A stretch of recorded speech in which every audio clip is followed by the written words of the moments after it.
Hey everyone, welcome back to the Social Club. Flav's here, Ped's here, and I'm here, and Ross is there, and Si's there. Some of these things are more important to people than others. I think mainly Ped being here. Yeah, it's an important thing. Yeah, I got up early for this. This is deliberately This is early for you. I stay up and watch Game of Thrones, then I have to watch a bit of So I had this last reaction week afterwards. when I got picked up for a flight at 3 o'clock in the morning. I got downstairs, bleary-eyed, and I'd occupy myself for 5 minutes, turn Twitter on, and there's him still up tweeting about Game of Thrones. I love the way he does that. Like I'm At your keyboard, like on my typewriter, at your computer desk. Ding! Ding! Right into points of view about Game of Thrones. Like you've just written an episode of 18. I couldn't believe it. Yeah. Yeah. Did you have one of those? You got one of your computer desk with the thing that pulls out with the keyboard on? That's the worst thing to ever type on in the history of the world. We've just lost an entire generation of audience there. As ever. Or educated. Or educated. So Spurs and the obvious narrative that they lost to Chelsea, Flav, because Wembley. Yeah, that's why we lost, because of Wembley. Amazing. Right, leave your thoughts on that in the comments below. agree. Thanks for coming down. I don't listen. I think it's right. It's a conversation to be had. We brought this up when we did the Prem Predict the other week. But it's been had many times. But it will continue to be had until you we win. score a goal and win a game. Well, we did score, and we should have scored more against Did you Chelsea. score? Yeah, it was 2-1. Well, we scored in the last 86th minute. You mean not a deflection, not an own goal? Is that what you mean?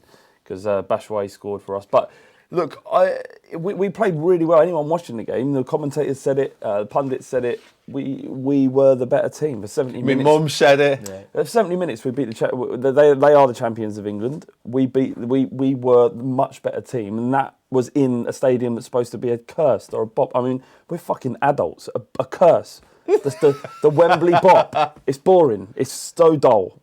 Really dull. It's real though, isn't it? It is real. And that's why it's so irritating. Now, looking on another game again, as what I said in the last video, is that it is a game of inches. Kane hits the post. There's multiple chances that could have gone in. Chelsea defended amazingly, like brilliantly. Like they played 3 at the back, 6 in midfield, and 1 up top. And you should be able to defend brilliantly when you pack the midfield as tightly as they did. Luiz played in midfield. That defeat was nothing to do with Wembley. It was all to do with Conte's mastery at tactics and managing a game situation, and Spurs' inability to finish the football. I think taking that on, you look at the shots. I think Spurs had 6 shots, which is easy for me to say, on target. Chelsea only had the 2, and I know technically. And there's very. I mean, you could. Alonso's left foot is incredible. Like that free kick he scored was unstoppable. And, the goals that we do concede at Wembley tend to be these long-range screamers that are impossible to stop. So the goal's bigger rather than the pitch? I think the pitch being bigger and it's more difficult Does to close Wembley- down might have something Does into it. Wembley Although that was inspire these type of situations, the long-range screamers, because you feel like this is like the biggest moment of your career? No. Yeah, Can I maybe, just say, you guys are absolutely nailed on to win the FA Cup this season, by the way, because by the time that comes around... Go on in the third round. Mate, I Yeah, you get everything away. based on that performance against Chelsea, it made me more resolute in the idea that there is no issue with Wembley. We're going to be challenging for the league this year again.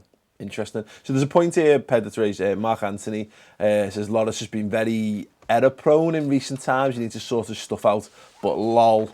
But then again, just blame Wembley. No, hang on. Is he talking about Loris' the goal that he conceded? Well, let's talk about the goal that's conceded, because it's basically right down his throat. Yeah, It is, but it's rifled at him. No, he should be. Listen.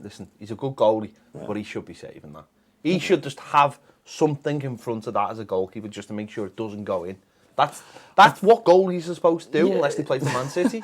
I think is to just put their bodies in front of the ball. I get it. I get it. Yeah, he chose a weird option to try and get his body behind it at the bottom, but he has milliseconds to decide what he does. He makes the wrong decision. I think you can. He's incredible. He's an incredible goalkeeper. He's going to make mistakes. You're just far too mellow today. But we did well. We did well. We When lost the you game of were football. Arsenal, you were dead nice to them as well.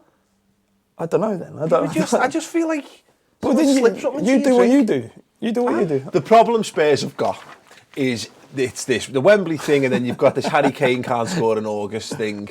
And Oh, these God. are not real things. Well, they But are real. They are. No, They are. But they are real. That's the thing. Until Spurs win and until Harry Kane sticks one in the back of the net, they're going to be the things, aren't they? And these are the worst things about modern footy right now. Is that these things are constructed to give us all of us who don't watch teams a talking point about any given football team. That's my take on it. Yeah, for sure. Like, I'm pissed off about yesterday, but I'm not pissed off because of anything Spurs did. I'm pissed off because Chelsea fans are happy. You know, that they had a moment of happiness at our expense. That's what winds me up. Yeah. Nothing that happened on the football pitch. Let me ask you a question then. Yeah. From your point of view, watching the team every week, like we don't necessarily. So was the Wembley the size of the pitch? Because that is the factor that we're talking about, real factor.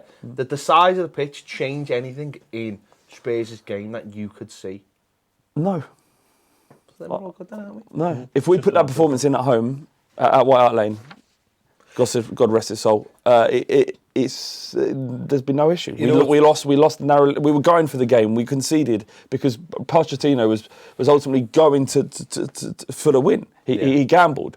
And you have to gamble if you're going to be glorious. You do have to gamble. And sometimes you agree with that. You have to at 1-1 at home against a rival. I think you do have to. But you're not at home though. That's the thing. Shut up. No, but they're not. I know, but they are now. I think you've got to go for it. You've got to go for it. Let me just turn that on its head. Go on.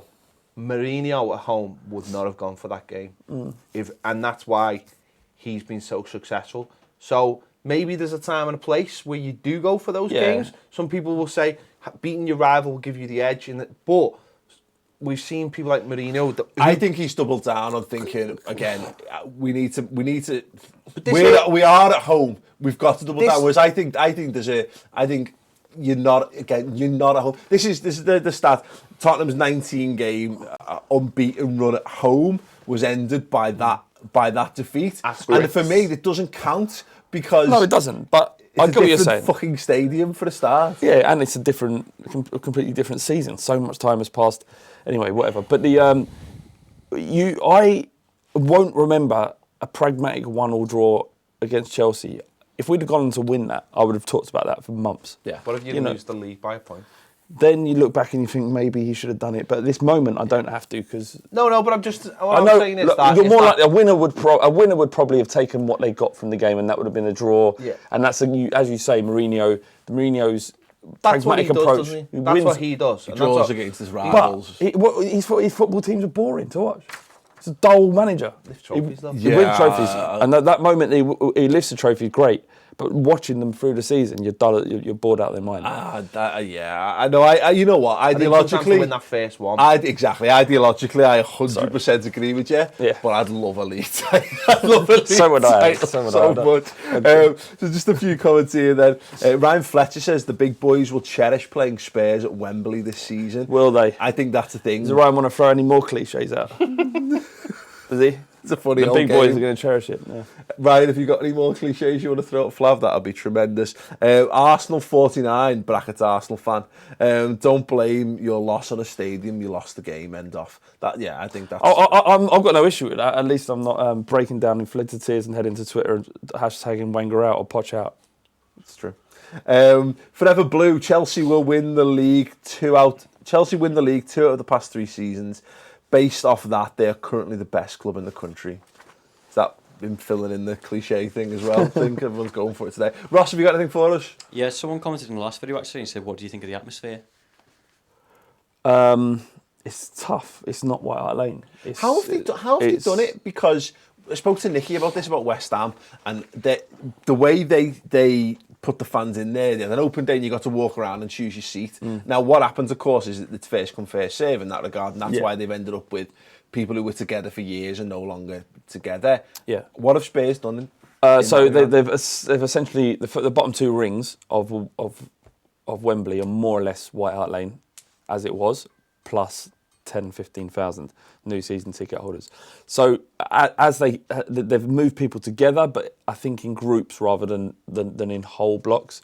But as far as it was possible, as much as it was possible, they've tried to keep the structure of White Hart Lane previously, and then you've got another 30,000 people on top of that who may or may not be Spurs fans or have joined for the gimmick of kind of doing Sorry, it. Sar's ringing the dinner bell. I know, yeah, it sounds like Um, sounds like the boat and Jaws. to answer the question though, it's such a weird thing because the stadium's so big that one song starts, you get another. It's joined in 10 seconds later down the other end of the stadium. You know, when it gets going, it's going to be loud, but it's the stadium's just too big.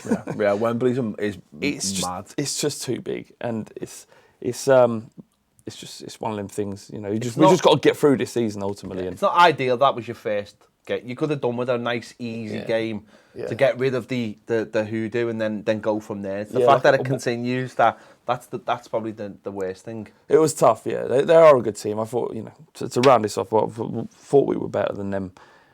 They got the win because Conte is superb at game management, and Alonso's quality, and they've got great players, and they punish you and they only need a couple of opportunities to do so. Yeah. Ross, anything else? Marco Gee says, why did Mourinho's Chelsea get criticised for playing defensive, but Conte's team doesn't? Sorry to answer that because I criticise. I think there's a different aspect to it. At times, Chelsea weren't. They're defensive when it's put on them, and they do everything they need to in order to win a game. I think, but there's an element of danger about what they do also. And Conte showed last year that they can be exciting as they are defensive. I think it's different. Okay, just a couple of comments before we wrap it up then. Glenn, the Chelsea fan. We will win the treble, Champions League, Premier League and FA Cup. Yeah, right. Thanks for your dynamite input there, Glenn. Mark Anthony, can we talk about Sissoko, the sub that caused the error that led to the second goal? Unless I remember incorrectly, Davies is more likely to get you a goal than Sissoko. Davies, yeah. Cheers for buying Sissoko. Yeah. No, I don't. What does he want me to say? He's terrible. Yeah. That'll do. It's crazy. It's £30 million. Just quickly on Chelsea. Get you nothing these days. Not true. Literally. We haven't mentioned Morata, who missed the biggest sitter of the season so far. And 2 games in. So far. That's what I said so far. Didn't say of all time. That's what you indicate with your eyes. I thought he was poor, really, really bad yesterday. But showed actually, I took from the majority of his game that he was slow, a little bit sluggish. But there was a moment he ran down the left-hand side and outpaced Toby Alderweireld, who isn't slow. Yeah. Like, I paced him completely. Yeah. So there's untold speed in him as well, which I wasn't aware of. But I don't know, he kind of off the pace somewhat. But again, it's a really tough game to play well in, especially against Spurs. The problem is that it's going to start to build up. He needs to get a goal soon because everyone's going to be looking at the new expensive Premier League centre forward. Yeah, he scored and an assist. But struggling, you know what I mean? If someone, I know I've not got that right. Just Lukaku's got 2. Don't double down. 2 and 2. We'll discuss that again in a moment. Lukaku's got 3. What? Lukaku's got 3. Has he? I don't count the charity sheet. No, he's got 3. He's got 2 last week and he scored on Saturday. Oh my God. He's got 3 and 2. Done research this week as well. Shit research. Okay, yeah, leave your thoughts coming on Spurs and Chelsea in the comments below. Still to come, we're going to be discussing whether Man United. Edit live? No, unfortunately not. This is the rod I've made for my own back this season, which is one that I'm sure you'll fall foul of in the fullness of time. Not really, I'm just always prepared, you know me. Game face. You've actually watched the footy this week, which is helped. Listen, I don't even have to watch footy and I'd know about it. Yeah. I'm just that ready. Absolutely. What do you think of doing all these hours to stay up? I'm in the books, on the typewriter, watching Dragons. Absolutely. Let us know your thoughts in the comments below. If you're watching this after the fact, subscribe to the Ball Street channel. So, not quite to 60,000 yet. I think everyone who's watching, who's not a subscriber, needs to make themselves a subscriber right now by clicking. If you can otherwise just go through to the channel and click it as well. As I say, still to come, we're going to be talking about Man United and them being early title favourites because they've got Lukaku, who scored a number of goals so far this season. That should be good fun. If you're watching this live, that'll be going live in about 15 minutes time. Otherwise, thanks for watching, thanks for subscribing, thanks for commenting, and we'll see you there.